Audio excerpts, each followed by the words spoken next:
अस्सलाम वालेकुम जी, मैं हूं अदील। आज आप देख रहे हैं मेरा यूट्यूब चैनल। जनाब, सबसे पहले तो सब्सक्राइब ज़रूर कर दीजिएगा। और जनाबे वाला सुपरमैन की टी शर्ट बन के हम उड़ने की कोशिश कर रहे हैं, लेकिन गर्मी बहुत ज़्यादा तो उड़ नहीं पा रहे, तो इसलिए आप ज़्यादा से ज़्यादा सब्सक्राइब करें ताकि हमारी उड़ान कोई तेज़ हो जाए। अमृतसर से एक व्यूअर हैं, वो बड़े मज़ेदार कमेंट करते हैं। वो कहते हैं जी ए ना को के सब्सक्राइब किया को मैं वड़ा यूट्यूबर बनना है, तो मैं वड़ा यूट्यूबर बनना चाहिए साहब, तो छेती करो, सब्सक्राइब करो। जनाबे वाला, कल आपको एक खबर दी थी कि गंडापुर साहब को इमरान खान साहब ने कहा कि इस्तीफ़ा दे अगर कुछ कर नहीं सकते, तो बात तो वही है कि कुर्सी है तुम्हारा, जनाजा तो नहीं है, कुछ कर नहीं सकते तो उतर क्यों नहीं जाते। थोड़ा मिक्स हो गया, मुझे लगता है शेर या पूरा है, ठीक कर दीजिएगा अगर आपको आता है तो। ट्वीट आया उसके ऊपर और ट्वीट में कुछ तब्दीली थी, तो ये क्या माजरा है, क्या तरीके साहब का सोशल मीडिया कॉम्प्रोमाइज़ हो चुका है। फिर जनाबे वाला, हमारे एक बहुत ही वज़नी मैदे वाले उदास जो हैं वो कॉलमिस्ट हैं, सब साफ़ी हैं, सुहेल वड़ाइच साहब, उन्होंने कल एक पॉडकास्ट किया है, कुछ बासी खबरें दी हैं, कुछ ताज़ी खबरें दी हैं, उस पर क्या बात करेंगे। फील्ड मार्शल साहब क्या सदर बनना चाहते हैं, और साथ साथ बाऊ जी की चाबुक दस्तियाँ, हमारे बाऊ जी एक बार फिर से एक्टिवेट हो चुके हैं। कल बड़ी अनयूजुअल सी मीटिंग की उन्होंने। वो ईरानी सदर पहले लाहौर चले गए और लाहौर जाके वो नवाज शरीफ साहब उनको रिसीव करने आए। ऐसे नॉर्मली नहीं हुआ करता, तो अनयूजुअल है, तो मैंने कहा इसका जिक्र ज़रूर कर देना चाहिए।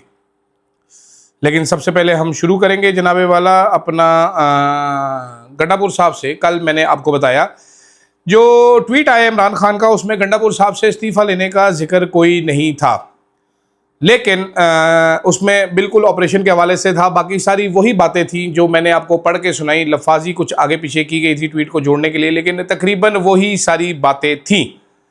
तो सवाल ये पैदा होता है कि क्या गंडापुर साहब के बारे में इमरान खान साहब ने ये बोला या नहीं बोला। ये एक बड़ा सवाल है, बड़ा सवाल है, और ये एक अहम सवाल है। मेरे पास जो इत्तलात मौजूद हैं उनके मुताबिक इमरान खान साहब ने एक्चुअल में गंडापुर साहब के बारे में यही बोला है कि गंडा अगर कुछ कर नहीं सकता तो इस्तीफ़ा दे दे, कोई ऐसा बंदा सामने आए जो स्टैंड ले सकता हो। गंडापुर साहब आपको पता है वो एक अजीबोगरीब से आइटम है, मेरे फेवरेट हैं। वो कभी कुछ बोलते हैं, कभी कुछ बोलते हैं, फिर जब करते हैं तो वो कुछ और ही करते हैं। कुछ समझ नहीं आता क्या हो रहा है और कैसे हो रहा है, बंदा कंफ्यूज होकर रह जाता है, बंदे की जो है नासें हिल के रह जाती हैं। तो इसीलिए वो मेरे फेवरेट हैं।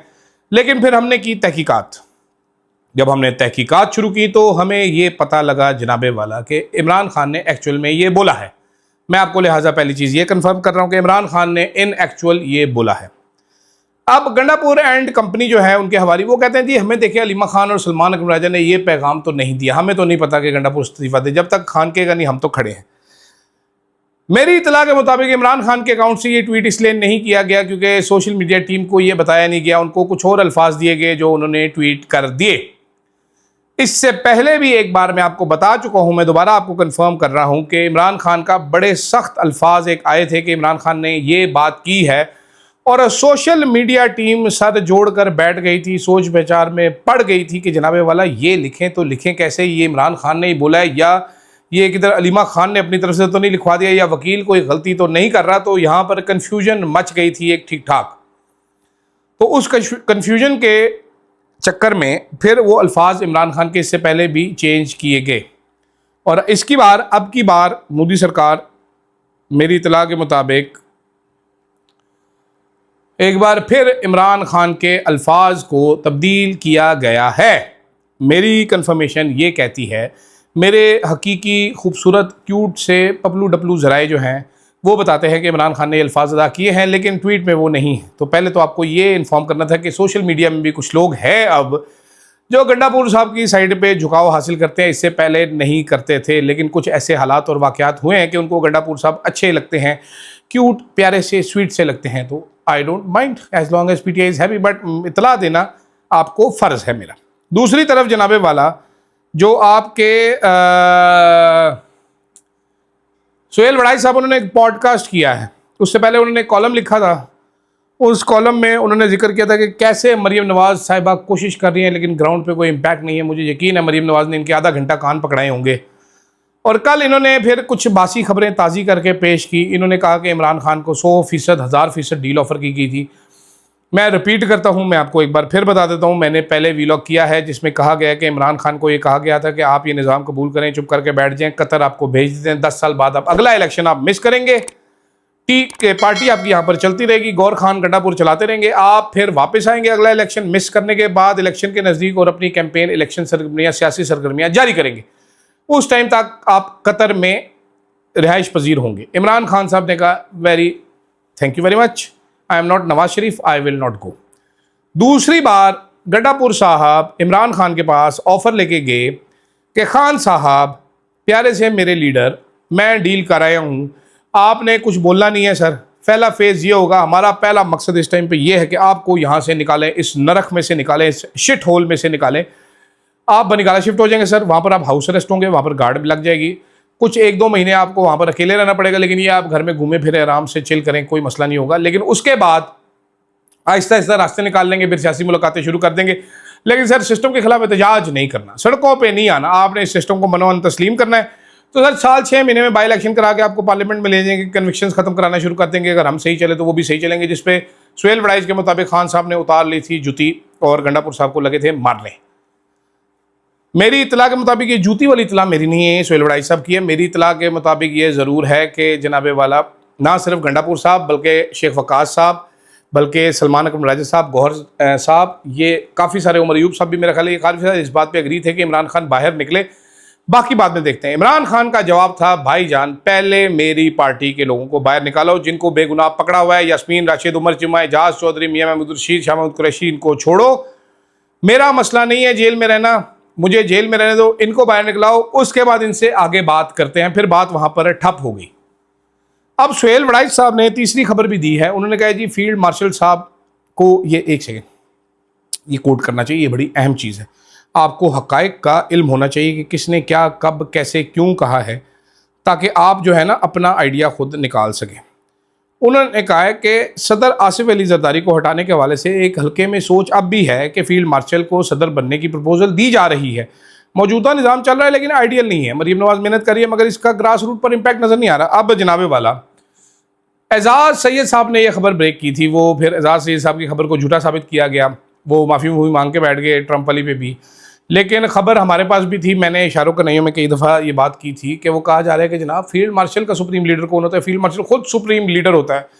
क्या ही अच्छा हो अगर सदर पाकिस्तान की गाड़ी पे 5 सितारे लगे हों, ज़बरदस्त हो जाए, ये हो जाए। सिस्टम आइडियल कोई भी नहीं होता, सिस्टम को चलाया जाता है। पाकिस्तान में आइडियल सिस्टम तो छोड़ें, सिस्टम ही कोई नहीं। यहाँ पर एक की लाठी और बाकी सारे मज्जे हैं, एक मज को सोटी मार के बाकी सारी मजों को एक ही रुख पे हाँकने की कोशिश की जाती है। बस एक मज जो है वो इमरान खान नाम की, वो नहीं मानती, वो अड़ के बैठ गई है, सोटियाँ भी खाई जा रही है और बात नहीं मान रही, वरना बाकी सारी तो ये मजे भी नहीं, ये तो अब अजीब सी खच्चें हो गई हैं, खच्चें ही रह गई हैं पीछे हमारे सियासत में।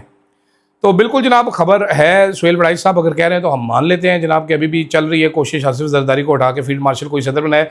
अच्छा भी नहीं लगता फील्ड मार्शल सलूट करें जाके जरदारी को, मतलब आप खुद ही सोचें, या कई हल्के वैसे सोच ठीक ही रहे होंगे, मालूम नहीं।